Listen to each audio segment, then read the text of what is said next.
Talk. Power Talk is Skellig's radio program aired the first and third Wednesday of every month.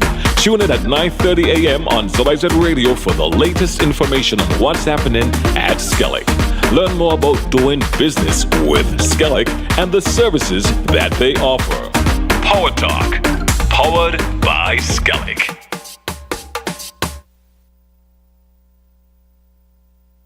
The heart of ZIZ Radio comes a political talk show like no other. The Edge, with host Devonne Cornelius giving you his take on the biggest stories happening in governance today. Got something to say? Let's hear it. Give us a call at 869-465-2555, Monday to Friday from 11 a.m. to 12 noon. One solid hour of in-depth analysis of the machinery that makes our country tick. The Edge, cutting into the matters at hand.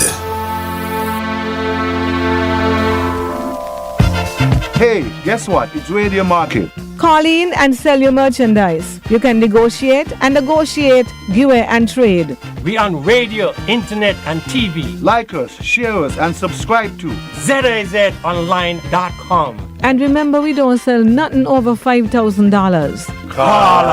Join us right here on ZIZ Radio every Saturday morning at 10 o'clock. Call 465-1977, 465-1903 or 662-8674. ZIZ Radio, giving back to the people.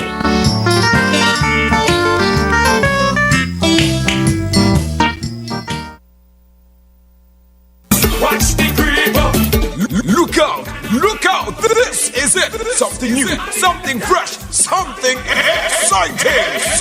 Jump off show on ZIZ Radio with the man Chico. Yo! Every Monday to Thursday, Chico will be in the house with the 3 to 6 minutes. So tell your neighbors, tell your friends about this exciting show on ZIZ Radio, the Jump Off Show, every Monday to Thursday, 3 to 6. Don't miss it. While the others give you some, we give you more. Right here on ZIZ Radio. Watch the creeper. This is my land, my island, our home. The climate has changed, it's becoming strange. We have to come together to keep her forever resilient and strong. We need some stabilization for its rehabilitation. Come together as a nation for drought and flood mitigation. Development with policies and plans. Let's change our ways, protect our lands. Get involved, every child, woman and man. Island resilience has got the plan. This is my land, my island, our home. It's time to come together to keep her forever resilient and strong. Island Resilience, promoting a climate of change. The Climate Change Adaptation and Sustainable Land Management Initiative of the OECS Commission, funded by the European Union.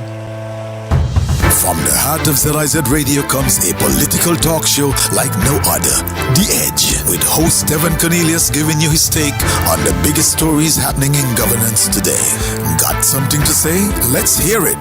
Give us a call at 869-465-2555, Monday to Friday from 11 a.m. to 12 noon. One solid hour of in-depth analysis of the machinery that makes our country tick. The Edge, cutting into the matters at hand.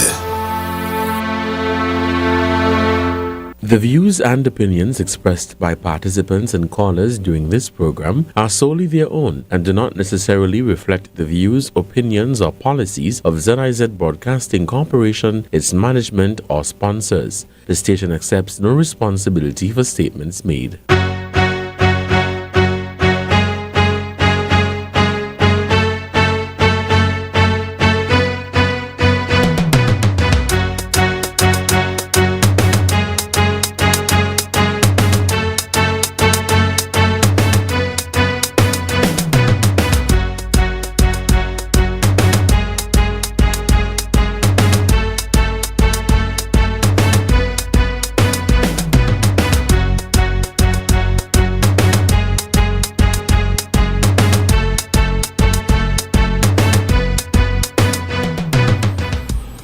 Good morning, St. Kitts and Nevis, and welcome to The Edge here on ZIZ Radio 96.1 FM. I'm your host, Devonne Cornelius, and thank you for joining the program for today, Thursday, May 29th, 2025. It is just 11 minutes past, and we're going to get into our conversation for today. But before I go any further, I want to send birthday greetings to those of you who are celebrating today or during the course of the week. And remember those of you who are mourning the loss of a loved one.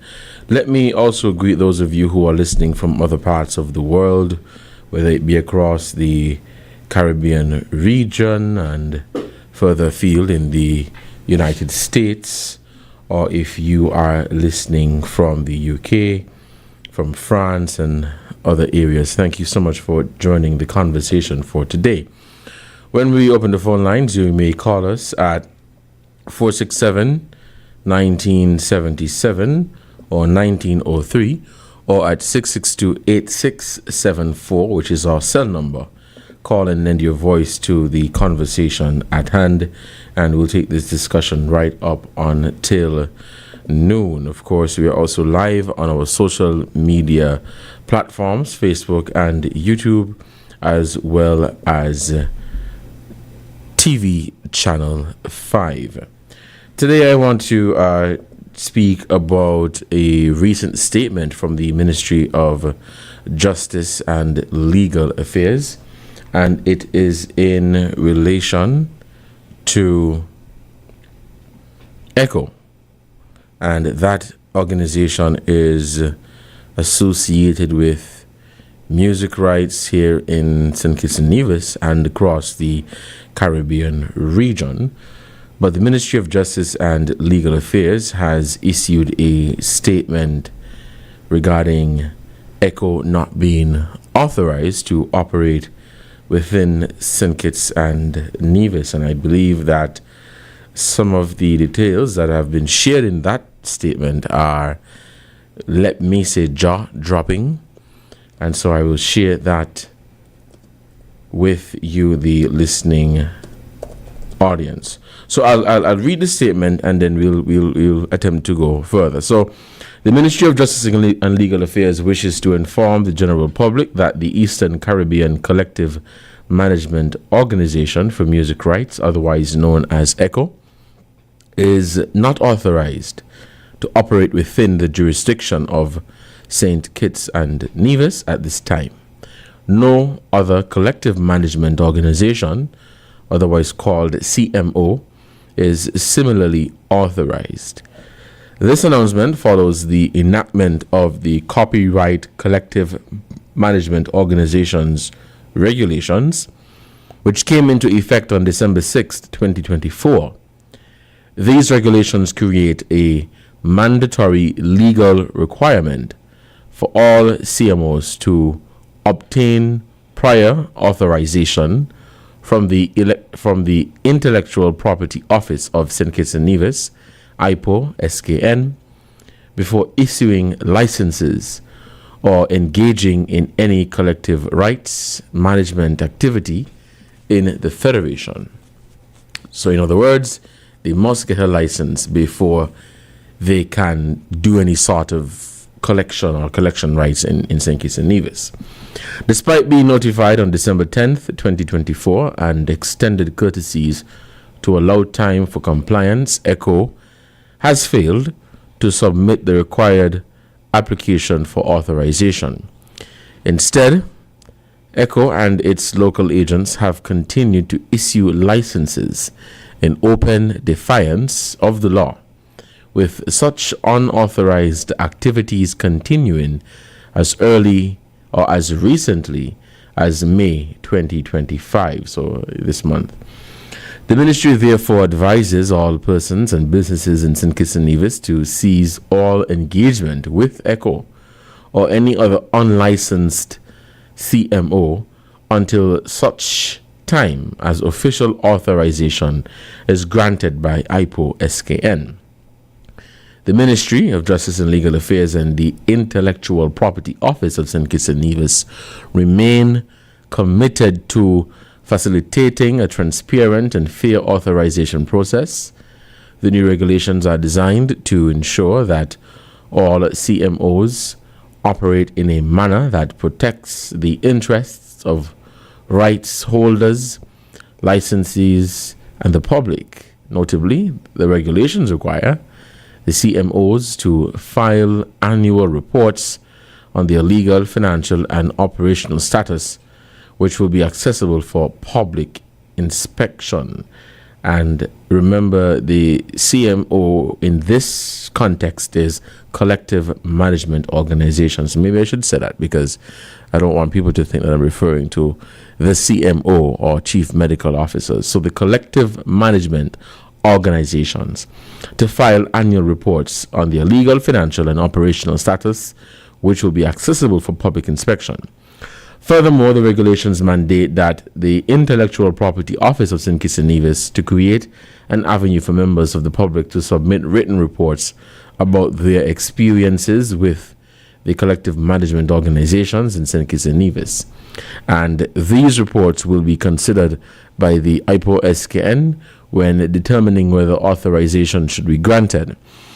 The ministry reiterates that it has acted in good faith and extended every opportunity to ECHO to come into compliance. However, continued disregard for the law cannot be tolerated.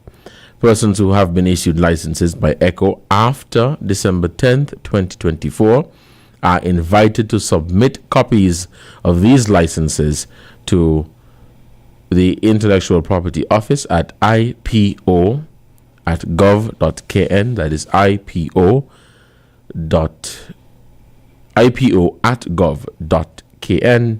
and for further details you may call 467-1978. We'll take a break, and when we come back we'll attempt to break this down to provide more context into what exactly this means. Let's take a break. We'll be right back.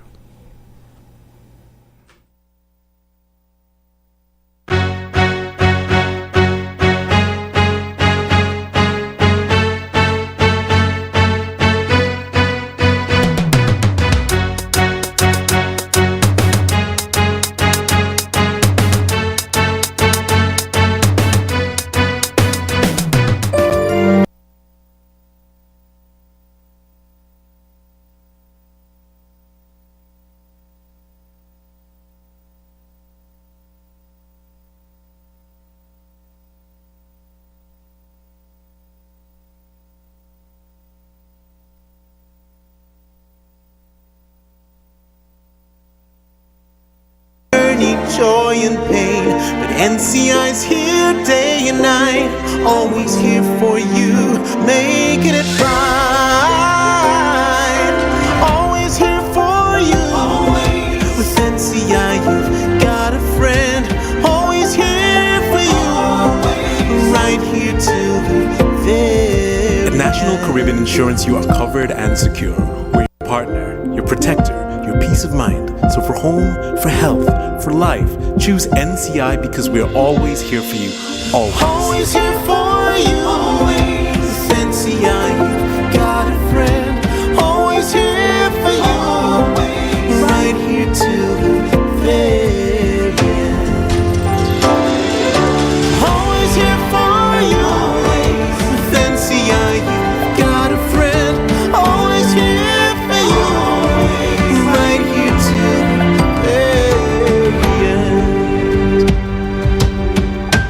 Jamaican patties are back at Rituals Coffee House. Enjoy our full lineup of flaky, flavor-packed patties, beef, chicken, cheesy beef, and cheesy chicken. Hot, hearty, and perfect for any time of day. Head down to Rituals to get yours today.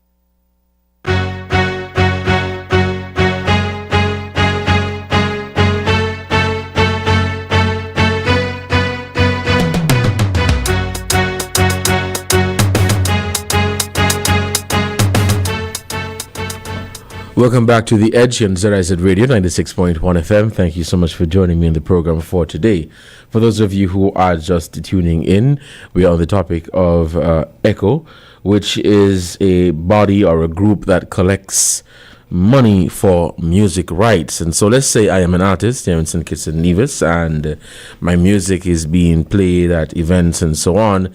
Then ECHO is the body responsible for collecting money basically on my behalf, because I've gone out there, I've done my work, I've written my music, I've come up with everything, and so ECHO is the body that would be responsible for collecting money. But according to the Ministry of Justice and Legal Affairs, ECHO is not legally allowed to operate in St. Kitts and Nevis at this time, because they have not done their licenses or whatever they're supposed to do. And there is a new law in place since December 6th, 2024, that says that any group collecting money for music use, like parties, events, or businesses, must first get permission from the government through the Intellectual Property Office. Now, ECHO was told about this law back in December, but they still reportedly haven't applied. In fact, they've been giving out licenses illegally as recently as this month. And so the government is asking everyone to do not pay ECHO for any music license right now. And if you got a license from them after the deadline or the time, which would have been December 10th, 2024, you are encouraged to submit a copy to them so that they can do the necessary work. And if you're unsure, of course, you call 467-1978. Again, don't pay money to ECHO or anyone else for music rights until the government until they have registered with the Intellectual Property Office. But there are a number of questions that came to mind when I read the statement yesterday and reading it again. And these are questions that I think ECHO would have to answer. At news time, I've not seen a statement from ECHO, but I would want to think that they would be issuing a statement. If they don't issue a statement, then for me, that really speaks volume.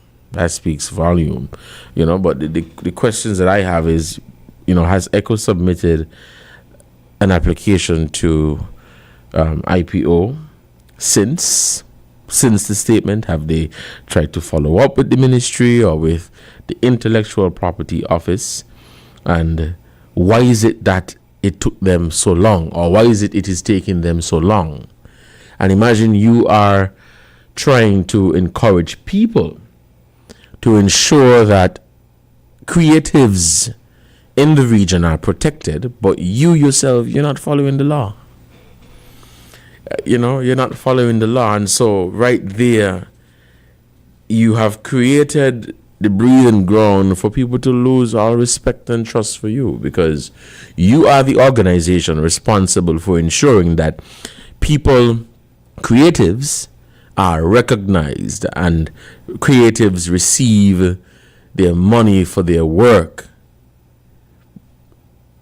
But you failed to get registered and abide by the new legislation that has been put in place. And according to the ministry, several courtesies have been extended. Several courtesies have been extended to ECHO to come and get regularized or sign up or whatever.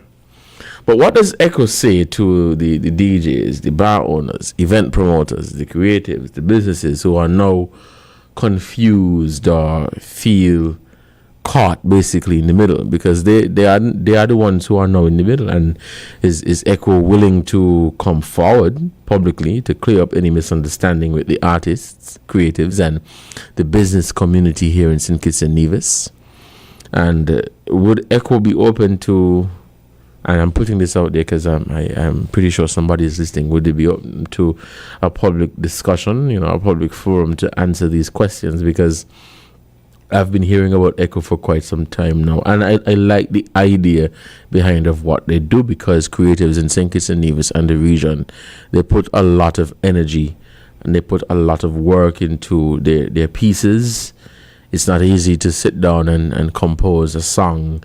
It's not easy to sit down and to write a song. These things take time. You understand, these things take time, they take talent. Sometimes it takes people weeks, months, years to master their pieces, to master what they have created. And so Echo's job is to say, hey, John Doe, who is a creative, John Doe, who is a musician or whatever, deserves to be paid, deserves to be recognized. But Echo has dropped the ball. They have dropped the ball. And so I am hoping that they're going to come out with an official statement about its current legal status in St. Kitts and Nevis, and what is their message to the many people who would want to do the right thing, but they need clarity from the organization itself as to where do we go, because we know even when Echo supposedly was operating legally, there were still some questions because people were not sure exactly, how does this thing work? What exactly are we to do? How does one apply? How does one register? Whatever the case may be. And so now you have this coming into the equation where the ministry is saying that Echo themselves have not been, they have not registered, and they have not been operating legally. And I think the troubling part to this whole thing is the fact that they have been told so. They have been told so, and they still continue to issue licenses. They still continue to issue licenses. And so if the Ministry of Justice and Legal Affairs decides to take action or decides to be firm, then they have every right. They have absolutely every right to take whatever direction or whatever decision that they would want to take. If they're saying that we've been reaching out to these people since the 10th of December 2024, we're heading into June. We are heading into June. And then look at the timing of all of this. Music Festival is right around the corner. And you have a number of creatives in St. Kitts and Nevis who are going to be on the stage, who are going to be showcasing their talent, not just to St. Kitts, not just to St. Kitts and Nevis, but to the world. Because people are coming from all across the globe for the St. Kitts Music Festival. And so the timing of this thing is really bad. Again, to date, at News Time, I've not seen any statement from Echo, but they need to come out and say something. Because all we're seeing is a statement from the Ministry of Justice and Legal Affairs. We want to hear from Echo. Is this true? Have you been in open defiance of the law? Have you been ignoring the Ministry of Justice and Legal Affairs? How can you tell us that that we must take creatives serious, or that you take creatives seriously when you yourselves have been ignoring the authorities in terms of ensuring that you are registered and properly authorized to operate within St. Kitts and Nevis? And even when you have been told so, you have decided, well, to hell with that. I'm going to continue issuing my licenses. Nothing is going to happen. Come on. So, Echo, you need to issue a statement and clear this up.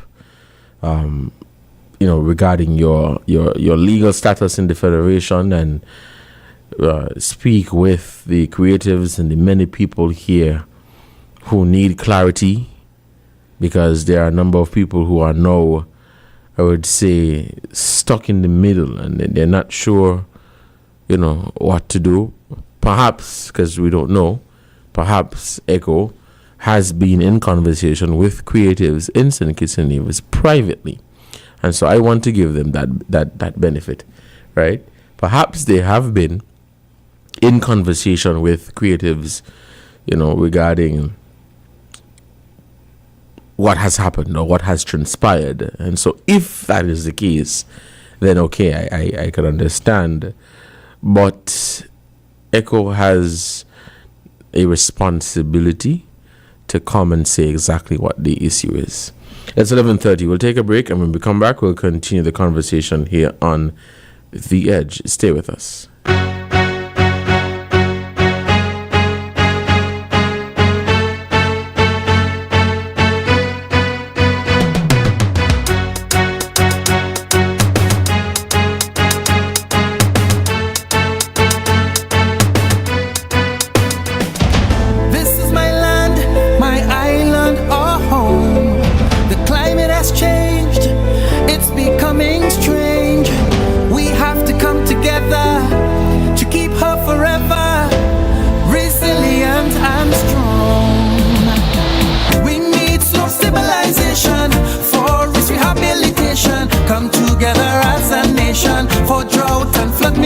nation. Development with policies and plans. Let's change our ways, protect our lands. Get involved, every child, woman and man. Island resilience has got the plan.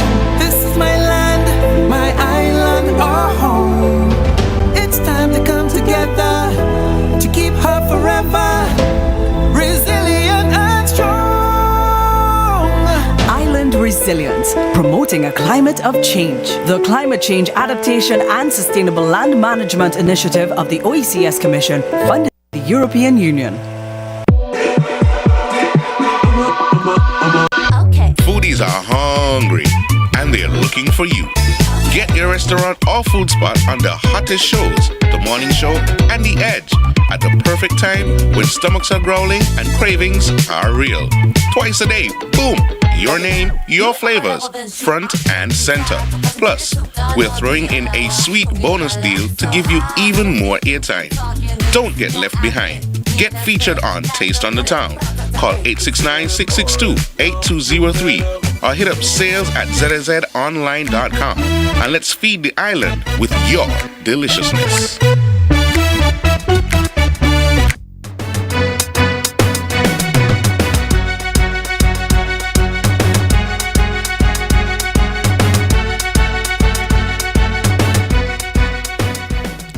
Hello and welcome back to The Edge on ZIZ Radio 96.1 FM. It is 11:32. Now I want to shift gears a bit to something on the regional scene that I think people in St. Kitts and Nevis, especially the Guyanese community, have been following very closely, and it is in relation to Adriana Young, 11-year-old Adriana Young, who was found dead in the pool of the Doubleday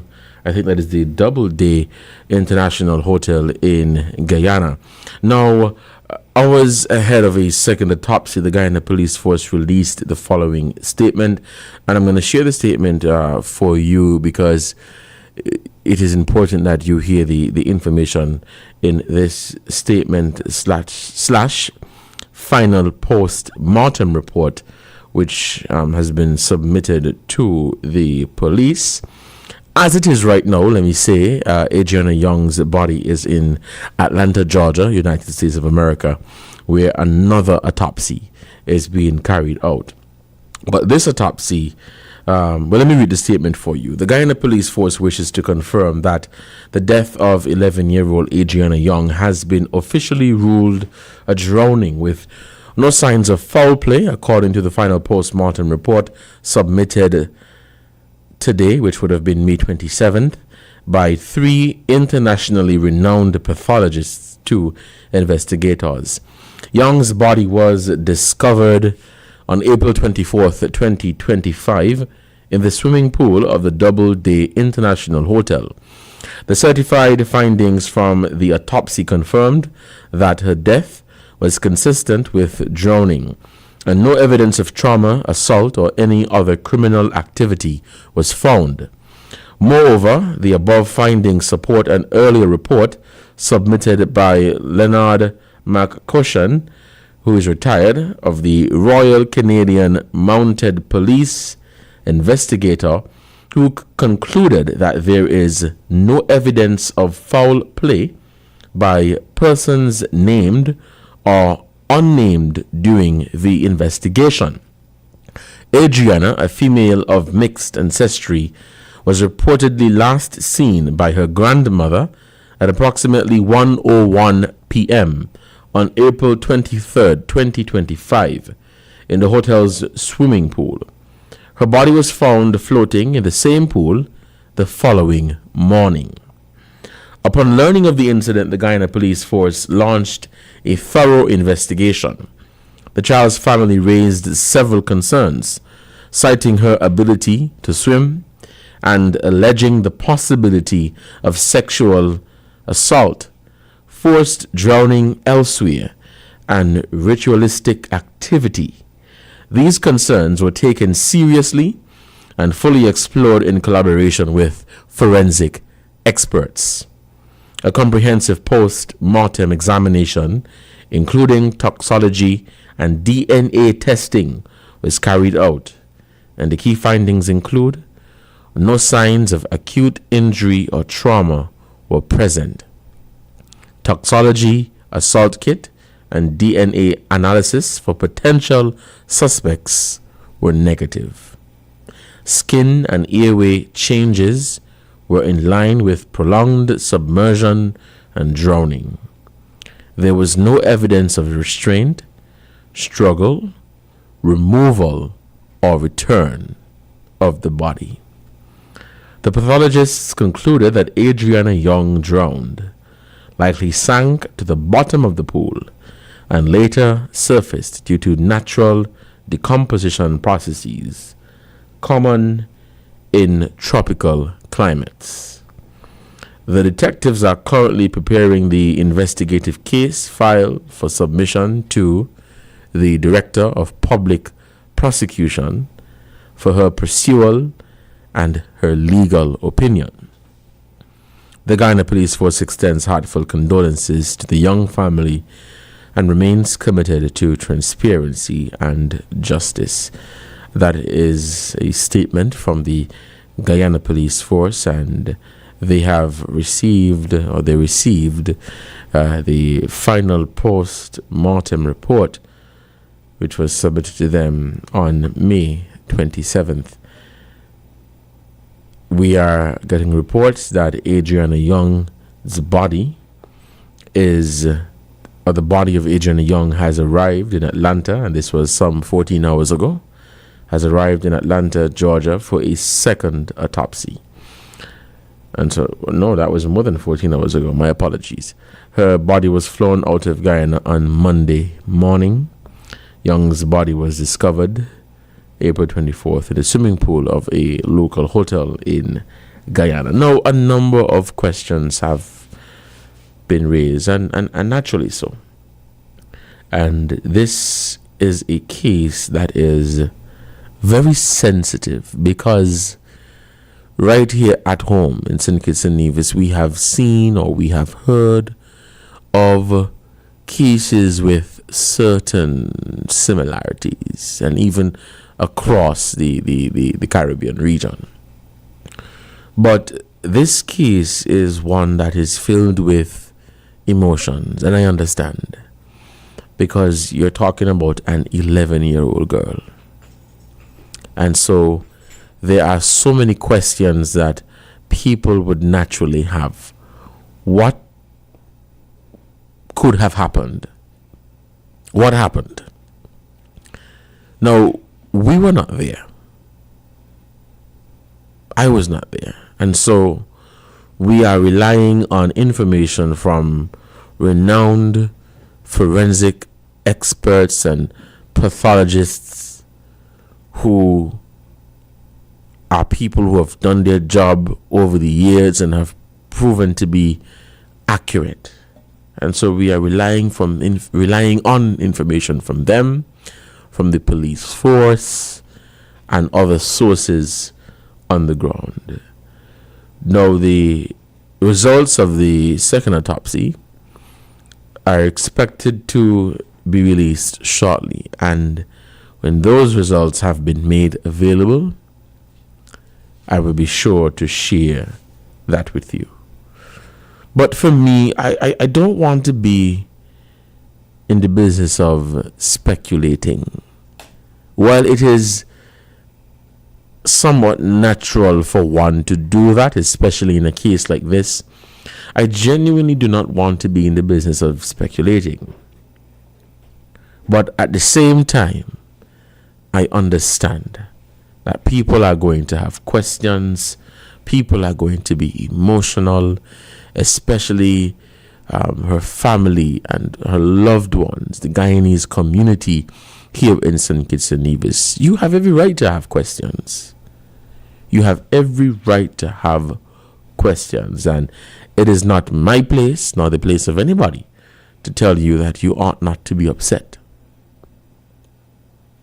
It is not my place or the place of anybody to tell you that you ought not to be upset. But you see, with something like this, it is important for us to examine the information carefully. Let us not speak as if we were on the ground and we know exactly what happened. Because I've been seeing a lot of that on social media. People have been saying, well, that is what happened. And I'm not arguing with any police or forensic expert or pathologist. I'm telling you, that is what happened. We should not be in the business of doing that. Now, of course, questions have been raised about, I don't trust the first report or the first autopsy that was done. Now, let's just say for a moment that the first report is or has some sort of or is inaccurate, or something in there is inaccurate. That is something that we have to, I would say, really think deep and hard about, because you're not talking about forensic experts who just started doing autopsies yesterday. You're talking about people who have been in this thing for quite some time. You're talking about people who don't have any connection whatsoever to Guyana. You're talking about people who don't even know the family or the families surrounding Adriana Young. But I'm just calling on our people in the region to look at the information carefully. But with all of that being said, today is the 29th day of May.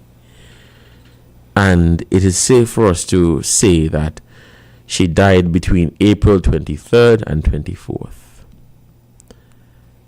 I am of the firm view that it is time for Adriana Young's body to rest.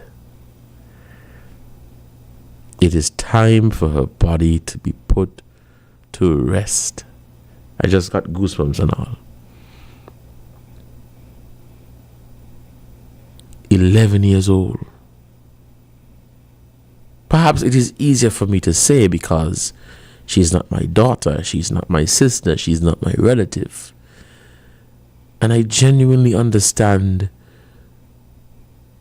why her loved ones would be upset and would be emotionally distressed. I do. I do.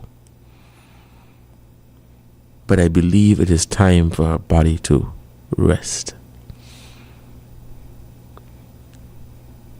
Because one must also ask the question, what happens if the results of this autopsy says the same thing that the results of the other autopsy has said? The autopsy that was done by 3 pathologists from the United States who are internationally renowned forensic experts. What happens if we get the report this afternoon and that report says exactly what the first autopsy says? Do we do another autopsy? When do we stop? When do we allow this 11-year-old to rest? So while it is understandable for there to be questions and people to be emotionally distressed, at the same time we must also ask that question. We must also ask that question. My heart goes out to her family and friends, because I'm going to be honest with you. I don't know what I would have done had I been in their position. I don't know what I would have done had I been in their position.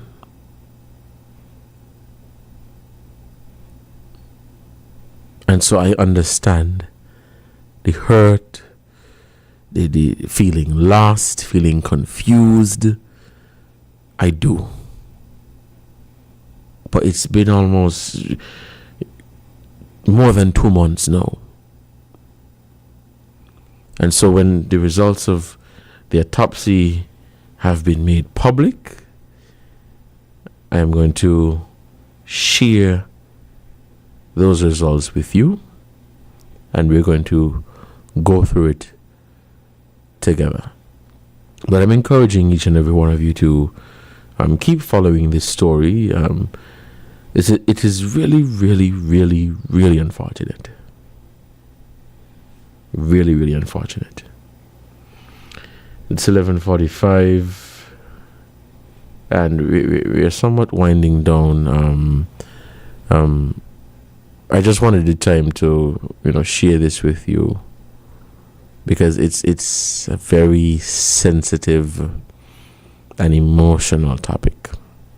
I've seen the comments on social media, and more so from Guyanese nationals who are hurt, who are angry, they're furious, and they want answers. But one must also ask the question, is it that we want answers, or we want answers that align with how we're thinking?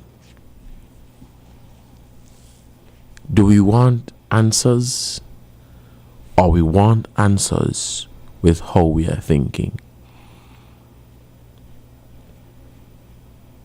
That is the question that we must also ask ourselves. Do we want answers, or we want answers that are in line with what we think may have happened? We'll take a break, and when we come back, we'll continue the conversation.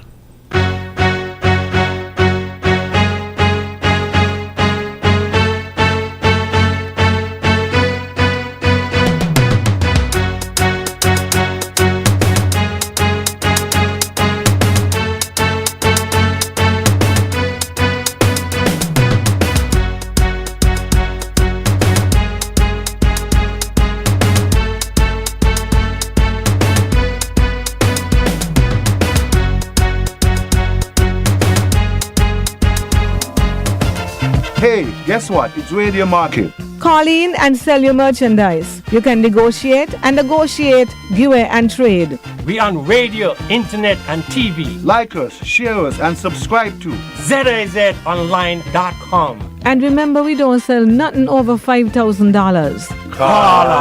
Join us right here on ZIZ Radio every Saturday morning at 10 o'clock. Call 465-1977, 465-1903 or 662-8674. ZIZ Radio, giving back to the people.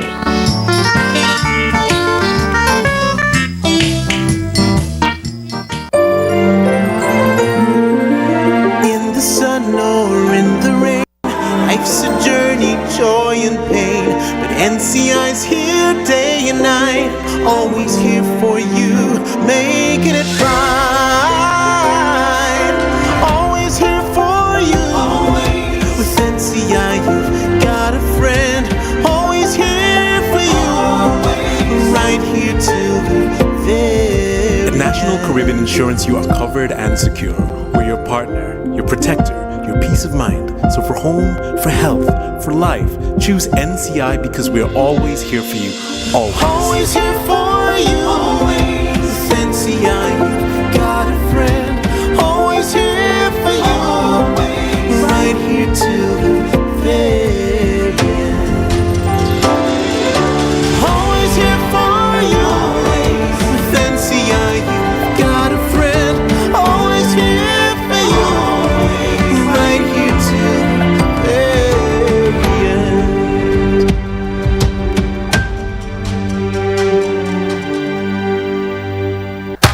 Get ready to ignite your mornings with Fire Talk. Tune in every Tuesday at 9:30 a.m. on ZIZ Radio 96.1 FM for 15 minutes of blazing hot conversations featuring Robert Williams and Timothy Martin. They'll be discussing the latest fire updates, trends, and topics that matter to you. Don't miss out on the heat. Fire Talk every Tuesday at 9:30 a.m. on ZIZ Radio 96.1 FM.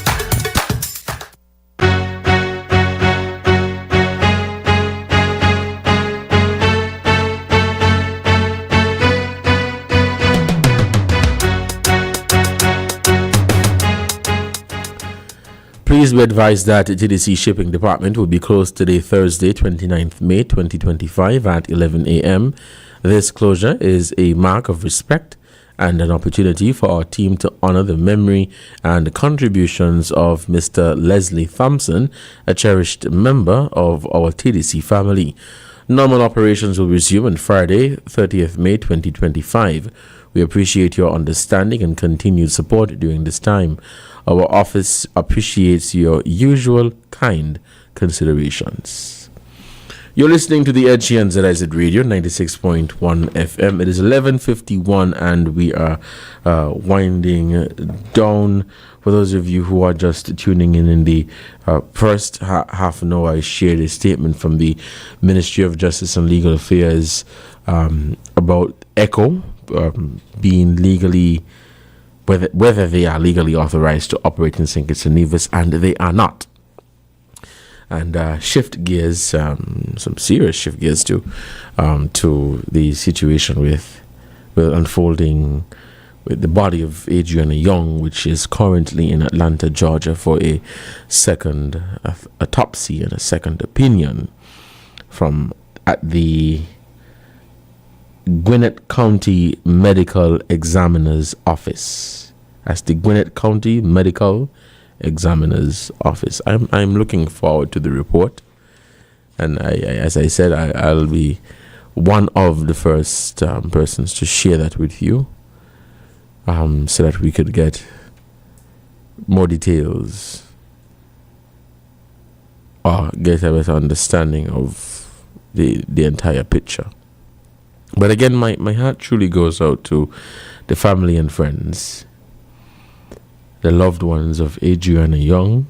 These past couple months, I know they have not been easy, especially for her parents. They have not been easy. But I believe after this autopsy, it is time for her to rest, because she was discovered on the 24th of April, and so it is safe to assume that she died sometime between the 23rd and the 24th. This is now the 29th of May. You're about 2 months, going over 2 months soon. But, as I said earlier in my comments, I could understand the emotions. I could understand the hurt and the anger. But a lot of the things that I've seen and heard have been influenced by self-proclaimed forensic experts, self-proclaimed investigative journalists, self-proclaimed police officers. There are people on social media who yesterday they were working at a bank, and today they're now working in a medical examiner's office. There are people on social media who are telling you exactly what happened. I was there, and this is what happened. We need to stop it. We need not to be in the business of doing that. And the speculation is not going to help. Let's say this. We have a caller who is on the line. Caller, good morning. You are on the air. Good morning. Yes, good morning. I would ask a question a while ago. Like, what if the autopsy result, the second result, come at the same? Mm-hmm. And my answer to that is that the family could finally move on. Mm-hmm. So maybe it's necessary that they could finally put it to rest and finally move on. Mm-hmm. What if it come out different? Mm-hmm. You have to ask that as well. Yeah. But I agree with you. It's time for the young lady body to put to rest. But the family have to also feel resolved. Yeah, some closure. I understand. I definitely understand. All right, caller. Thank you so much for your contribution to the program. I totally understand where you're coming from. In terms of getting closure, I totally understand. But, as I was saying, there's a lot of people on social media just coming up with their own theories, and some of them are not really helpful. Some of them are so dangerous and just adding fuel to the fire. Some of them are so far-fetched, you know. Some of them are so far-fetched.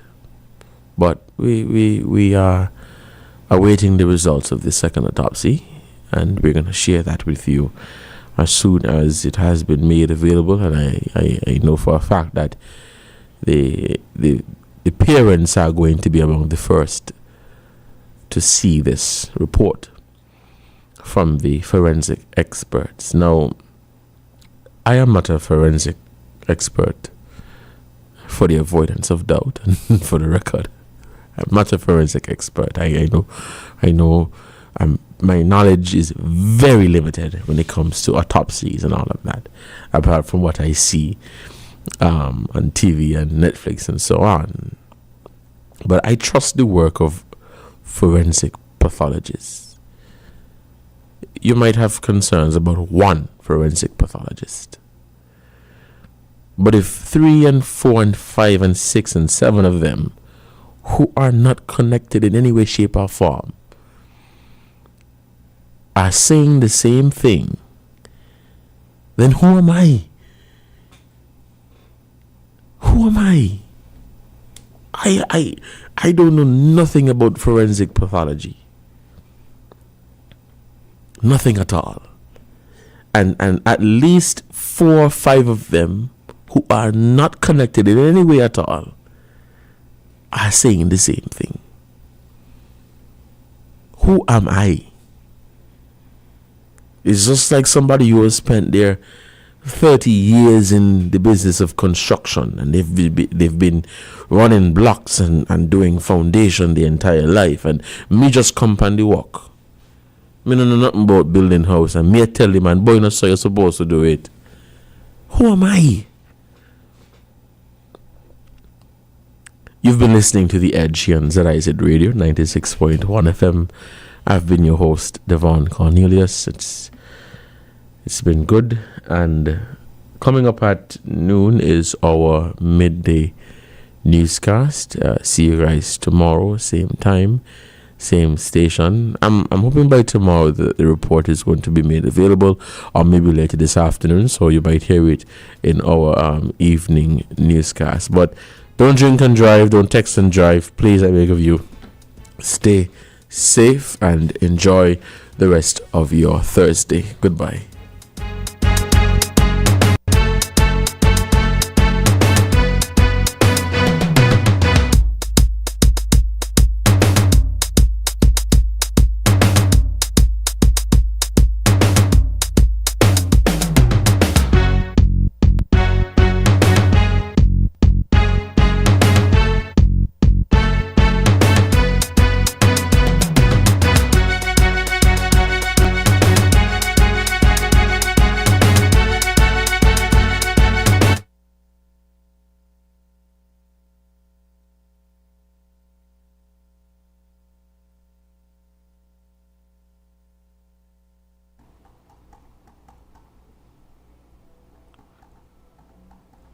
How to get back to the top quickly?